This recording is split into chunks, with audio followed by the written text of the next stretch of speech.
I'm Jason Walker, sitting next to Rocky Gullickson. And when you hear the phrase, what was that call like when they said, hey, we're inducting you to the Montana Football Hall of Fame? Well, I didn't know. I mean, it was like kind of spellbound, thinking, gosh, really, what have I done? Just the idea of it. Bruce Parker kind of introduced the idea to me a few years before that, and I had met Rick, and I started thinking, man, this is real. I'm still kind of pinching myself that, what does this mean, and where do we go from here? But it's really special. I have 10 family members with me, and so it's just really cool, and it provides is it provides validation that you made the right career choice. Looking back, you sometimes think about all the time you spent doing what you did, and this provides that validation that was all very much worthwhile. You're a great strength coach, and we know the history going all the way back to Moorhead State in Minnesota. But when you look at what was your favorite team to be a part of? Oh, wow! Because college to the pros. Well, you have to keep in mind that my wife's from Miles City, and I was just finishing up grad school at South Dakota State. And we had like 10 days to make a decision what we were going to do with the rest of our lives. And all of a sudden there's a vacancy on my desk in the office there at SDSU, and it was from Montana State. And they were looking for a strength coach.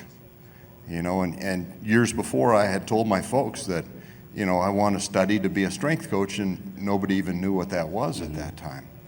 So that vacancy opens up, and I'm thinking, well, what are my chances? And our basketball coach, Gene Zolk, says, we're going to get you that job. And this was before texting and emailing and all that, so mail outs were being done and phone calls were being made, and I get the call from Dave Anderson, who was the chair of the committee, to come out, and came out to interview. Everything seemed to go well. I met with Coach Graber and Tom Perrick, and they agreed that we should make this happen, and I accepted the job and called home to tell everybody we're going to Montana State. That's a pretty special time, because without Montana State, the rest of it doesn't happen. Sure. And you had a great run at Montana State. And I asked you this the other day, but moving from college to the pros, what was the biggest difference in being a strength coach? Because you've got kids that are willing to listen, and then you've got pros that are like, I'm making the money. The pros are making the money, but they want to continue to make the money. So they are smart enough as a group to recognize that they need to be healthy, strong, powerful, fast, flexible, and that's where you start. And the older I got, I think I became a little bit more trustworthy in their eyes.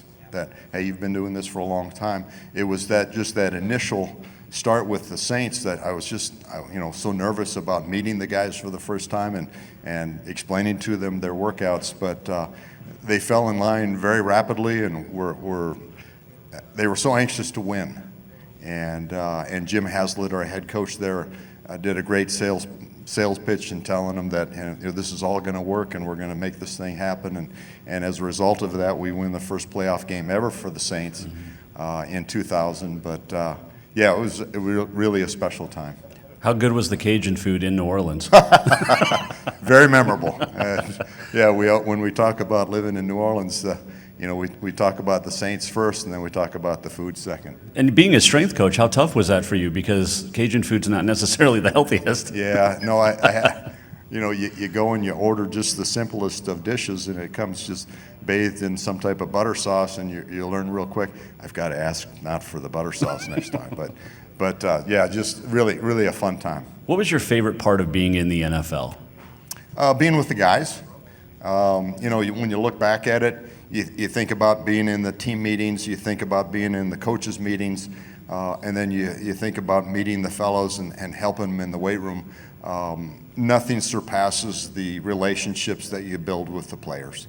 And I think back about guys all through the years, and that's the most special, and that's what's missed the most. Obviously, what can you teach to future strength coaches that want to succeed at the next level? Well, what I tell those guys is that, number one, get your education. you know, and if you have a background in football, even all the better. But get your education, get certified through one of the associations, and then be willing to spend a lot of time not making a whole lot of money, learning the trade firsthand in the weight rooms of some of these powerhouse schools. Schools will be most advantageous, and then be patient. You know, when I started out, I think 3 guys were interviewing for the job at Montana State. Now, if that job opened up, it would be over 300. Mm-hmm. So I was fortunate that the timing was right, and I met the right people to help me along the way. And you know, I kind of look back and think, well, I just did what I was told to do. I did what I was trained to do. All the other guys really deserve this honor more than I do. Well, you definitely deserve this. You changed a lot of lives over the years, and it's a privilege to chat with you. This is Rocky Gullickson, and he is a member of the Montana Football Hall of Fame induction class of 2022.